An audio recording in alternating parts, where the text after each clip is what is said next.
안녕하세요. 법도TV 엄정숙 부동산 전문 변호사입니다. 오늘은 전세금 반환 소송 중 고려해 볼 만한 3가지 전략에 관한 내용입니다. 전세금을 제때 돌려받지 못한 세입자가 전세금 반환 소송을 앞두고 망설이는 경우가 적지 않은데요. 집주인으로부터 전세금을 돌려받지 못한 세입자가 대응할 방법에는 전세금 반환 소송이 가장 효과적인 대응책입니다. 다만 소송은 상당한 기간이 소요되고 비용도 만만치 않기 때문에 세입자가 부담을 느낄 수밖에 없습니다. 결론부터 말씀드리면 만약 소송이 부담스러운 세입자라면 소송 이외에 3가지 법적인 절차를 통해 대응해 볼 수 있습니다. 법률 용어가 어려우신 분들을 위해 법률 용어부터 정리하고 갈게요. 전세금 반환 소송이란 전세 보증금을 돌려주지 않는 집주인을 상대로 세입자가 제기하는 소송을 말합니다. 오늘 주제에 이어서 설명해 드립니다. 세입자가 전세금을 돌려받지 못했을 때 일반적으로 많이 쓰이는 법적 절차에는 내용 증명을 통한 전세금 반환 청구가 있습니다. 계약관계에서는 상대방에게 의사를 전달하는 것만으로도 법적인 효력을 갖습니다. 마찬가지로 내용 증명은 상대방에게 의사를 전달하면서 법적인 증거가 될 수 있는 도구가 됩니다. 현실에서도 구두로 의사를 전달하기보다는 내용 증명으로 전세금 반환 청구를 했을 때 소송을 하지 않고도 해결되는 경우가 종종 있습니다. 내용 증명에는 기본적으로 계약 해지와 전세금을 반환해 달라는 취지의 내용을 담게 됩니다. 아울러 전세금 반환 지연에 따른 이자, 소송 비용, 기타 손해까지 변상해야 한다는 점을 알릴 수 있어서 집주인에게 심리적인 압박을 가할 수 있습니다.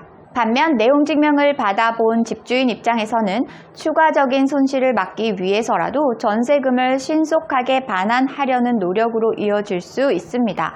뿐만 아니라 내용 증명은 도달된 기록이 남기 때문에 집주인에게 전달하고자 하는 내용을 명확하게 표현할 수 있어서 대화나 전화로 의사를 전달하는 것보다 세입자에게 유리합니다. 만약 계약기간이 끝났음에도 집주인이 전세금을 돌려주지 않는다면 지급명령 제도를 활용해서 문제를 해결해 보는 것도 방법이 될 수 있습니다. 지급명령은 금전 청구, 즉 전세금 반환 청구에 대해 소송보다 최소한의 절차로 판결을 받을 수 있는 제도인데요. 법원으로부터 지급명령이 확정되면 전세금 반환 소송에서 판결받은 것과 동일한 결정문이 나옵니다. 지급명령을 통해 내려진 결정문은 집주인을 상대로 강제 집행까지 진행할 수 있는 강력한 권한이 있습니다. 다만 지급명령에도 단점이 존재하는데요.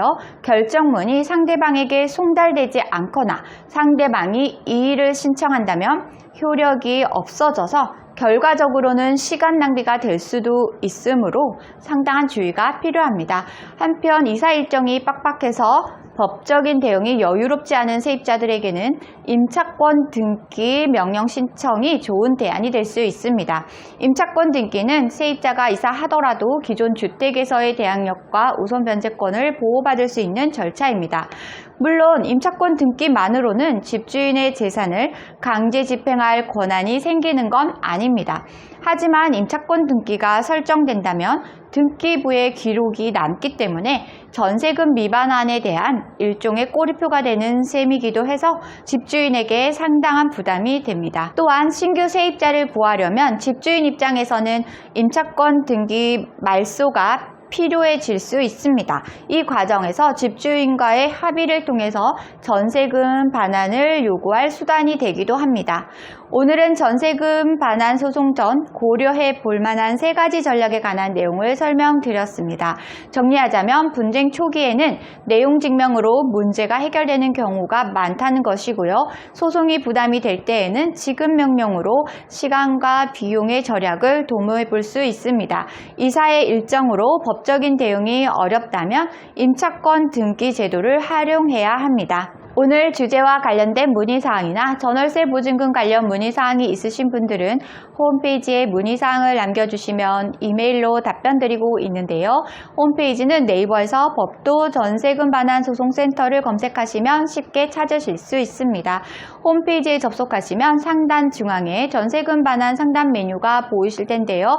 체크된 부분은 명확하게 정보를 입력해 주시고 본문에 궁금한 내용을 입력해 주시면 이메일 또는 유선 전화로 답변 답변 드리겠습니다. 오늘은 여기까지 설명해 드렸고요. 다음에 더 좋은 부동산 법률 정보로 찾아뵙겠습니다. 저는 엄정숙 부동산 전문 변호사였습니다.